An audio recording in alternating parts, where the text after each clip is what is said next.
Saludos Tolkien-tachis, en este vídeo vamos a hablar de la música de los Ainur. Este año vamos a ver la historia de Arda, así que voy a ir hablando uno por uno de todos los capítulos del Silmarillion. En esta serie nueva que empezamos hoy, y que creo que nos durará todo el año, aparte de que ocurre en el Silmarillion también veremos la historia de Númenor, de Gondor, de Rohan y de distintas razas de la Tierra Media y de Arda. El Silmarillion abre con un prólogo de Christopher Tolkien, hijo de John Ronald Reuel Tolkien.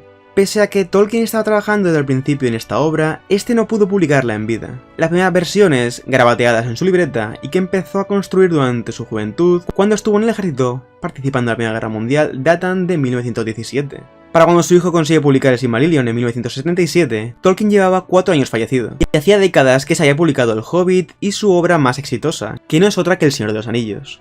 Por eso mismo Christopher especifica que las historias que se cuentan datan de miles de años antes del Señor de los Anillos, y que al mismo tiempo nos habla un poco acerca del proceso de creación, ya que Tolkien no llegó a escribir el libro sino que iba haciendo escritos que correspondían a diferentes versiones de la historia, y que nunca llegó a terminar. Su hijo hizo un enorme trabajo para poder estudiar todos los escritos de su padre, y poder construir una historia con las últimas versiones que más cohesión tenían. Pese a esto, confesó después que la historia debería ser diferente en algunos puntos. El primer capítulo del Silmarillion es el Ainulindale, y cuenta la música de los Ainur, el principio de toda la cosmología del Señor de los Anillos. En el inicio de la existencia solo estaba Ilúvatar, que era el único, y actúa como dios supremo de la obra. Eru, como también fue conocido, primero hizo a los Ainur, los sagrados, hijos de su pensamiento, que estuvieron con él desde ese momento. Ilúvatar les habló y les propuso temas de música, y los Ainur cantaron complaciendo a Ilúvatar. Los Ainur solo entendían la parte de la música que Ilúvatar les había dado individualmente, por lo que cantaron en solitario o en pequeños grupos, mientras el resto escuchaba siendo lentos a la hora de comprender el canto de los demás, pero cada vez que escuchaban alcanzaban una comprensión más profunda. En cierto momento Ilúvatar convocó a todos los Ainur y les comunicó un tema, y estos descubrieron para ellos cosas todavía más grandes y más maravillosas que las reveladas hasta entonces, de modo que se inclinaron ante Ilúvatar y guardaron silencio. Ilúvatar les dijo que quería que cantaran juntos y en armonía para crear la gran música. Ilúvatar permaneció escuchando en silencio y los Ainur empezaron una gran música con los temas que Eru les había dado. La música rellenó el vacío de la existencia, y esa música fue la más grande que jamás hicieron los Ainur, aunque se ha dicho que los coros de los Ainur y los hijos de Ilúvatar harán ante él una música todavía más grande, después del fin de los días. A Ilúvatar le pareció bien la música que escuchaba, sin que se cometieran fallos, pero uno de los Ainur era Melkor, y mientras continuaba la música, Melkor comenzó a tener ideas que no se ajustaban al tema de Ilúvatar, porque intentaban así acrecentar el poder y la gloria de la parte que le había sido asignada. Melkor además, con frecuencia, había ido solo al vacío, en busca de la llama imperecedera, porque grande era el deseo que ardía en él de dar ser a cosas propias, y le parecía que Ilúvatar no se ocupaba del vacío, cuya desnudez le impacientaba. No encontró la llama, pero en su soledad había empezado a tener pensamientos propios, distintos de los de sus hermanos. Melkor añadió algunos de estos pensamientos a la música, y comenzó a haber discordancia. Confundió el pensamiento de algunos Ainur, y la música vaciló. La música que generó Melkor atrajo a algunos Ainur que se unieron a él, por lo que la discordancia de Melkor se extendió todavía más. Ilúvatar escuchaba mientras que alrededor del trono había estallado una furiosa tormenta. Entonces se puso de pie y creó un nuevo tema, parecido y sin embargo distinto al anterior, que cobró fuerza y tenía una nueva belleza. Pero la discordancia de Melkor se elevó rugiendo y luchó contra él, y una vez más hubo discordancia, hasta que muchos de los Ainur se desanimaron y no cantaron más. Y Melkor predominó, y otra vez Ilúvatar se levantó, esta vez serio, y creó un nuevo tema. Finalmente, las diferencias eran tales que se diferenciaban dos músicas, una profunda y hermosa que era la de Ilúvatar, y otra estridente y poco armónica que era la de Melkor. Ilúvatar se levantó y la música cesó, y dijo: poderosos son los Ainur, y entre ellos el más poderoso es Melkor. Pero sepan él y todos los Ainur que yo soy Ilúvatar, y os mostraré las cosas que habéis cantado, y así veréis que habéis hecho, y tú Melkor, verás que ningún tema puede tocarse que no tenga en mí su fuente más profunda, y que nadie puede alterar la música a mi pesar. Porque aquel que lo intente probará que es solo mi instrumento para la creación de cosas más maravillosas todavía, que él no ha imaginado. Ilúvatar se alejó y los Ainur lo siguieron, y al llegar al vacío, Ilúvatar les enseñó las creaciones de su música, y les enseñó lo que antes solo habían oído, y vieron un nuevo mundo, y mientras lo admiraban, se empezó a desplegar su historia, y les parecía que vivía y crecía. Ilúvatar les dijo que todo lo que habían cantado había dado vida a este mundo.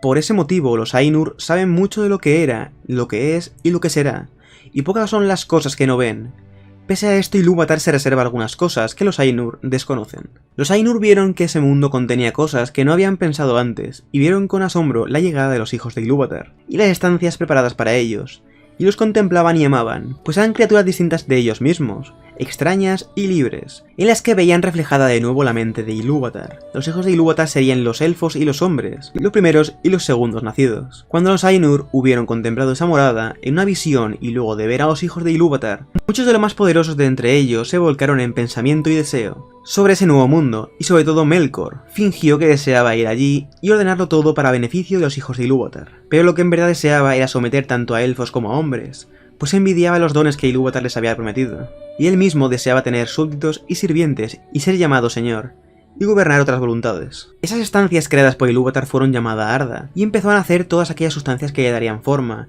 El agua fue la que más alabaron. Se dice por ello entre todos los Eldar que el eco de la música de los Ainur vive aún en el agua, más que en ninguna otra sustancia de la tierra.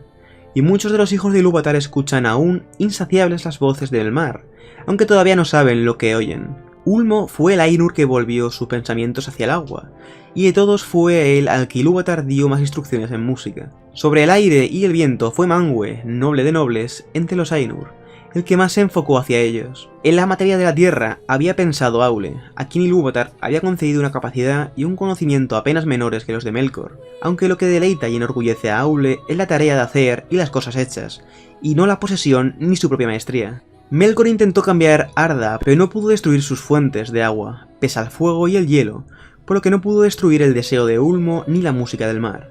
Ilúvatar ayudó a Ulmo a darse cuenta de eso, y a juntarse con Manwë para cumplir finalmente sus propósitos.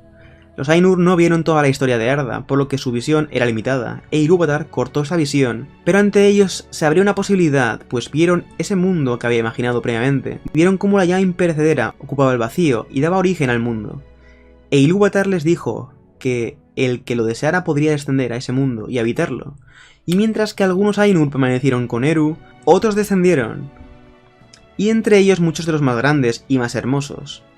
Ilúvatar les impuso que desde el momento que descendieran los poderes que él les había concedido, se limitarían y sujetarían al mundo, hasta que el mundo quedase completado. Por ese motivo, los de mayor poder fueron los llamados Valar, los poderes del mundo, y los de menor rango fueron los Maiar.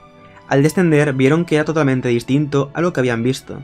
Era un mundo virgen con todo por hacer, y se dieron cuenta que ellos debían completar lo que Ilúvatar les había enseñado. Así empezaron con los trabajos transformadores, y Manwë, Aule y Ulmo se empeñaron más que otros. Melkor estuvo también allí desde el principio, y alteraba las creaciones de los otros, según sus propios deseos. Y produjo grandes fuegos que llenaron la tierra en su juventud, y Melkor quiso ese mundo para él, y lo nombró como su reino.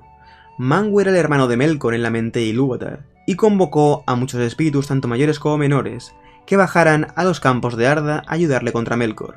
Y por esa vez Melkor se retiró y partió a otras regiones donde hizo lo que quiso, pero nunca olvidó su deseo de dominar Arda. Los Valar tomaron forma y color que se asemejaban a los hijos de Ilúvatar, que habían visto la visión de Eru, excepto en majestad y en esplendor. La forma que adquirieron no les hacía falta realmente y sería similar a nuestra ropa. Si quería podían ir sin ese aspecto adquirido, y entonces ni los elfos podrían haberlos percibido claramente. Algunos tomaron forma de hombres y otros de mujer, en base a su temperamento, y era de elección de cada uno. Los Valar convocaron a muchos Ainur para que descendieran a Arda, algunos tan poderosos como ellos y otros de menor rango, y juntos trabajaron en el ordenamiento de Arda. Melkor vio con envidia todo lo que hacían, y él también tomó forma visible, pero por la malicia que ardía en él, esa forma era terrible y oscura, y descendió sobre Arda con el poder y la majestad más grande que los de ninguno de los otros Valar, como una montaña tan alta que se alzaba por encima de las nubes, vestida de hielo y coronada de fuego, humo, y la luz de los ojos de Melkor era como una llama que marchita con su calor y traspasa con un frío mortal. Así empezó la primera batalla de los Valar contra Melkor, por el dominio de Arda, y poco fue lo que contaron los Valar a los elfos de las guerras anteriores al despertar de los elfos. Los Valar se esforzaron a pesar de Melkor en preparar la tierra para la llegada de los primeros nacidos. Sin embargo, Melkor destruía y corrompía todo lo que los Valar creaban, y nada podía conservarse en paz ni desarrollarse, pues ni bien empezaban los Valar una obra, Melkor la deshacía y corrompía. Y sin embargo, no todo será en vano, que la voluntad y el propósito de los Valar no se cumplía nunca, y todas las cosas tenían un color y una forma distinto como el que ellos habían pensado, no obstante la tierra iba cobrando forma, y haciéndose más firme.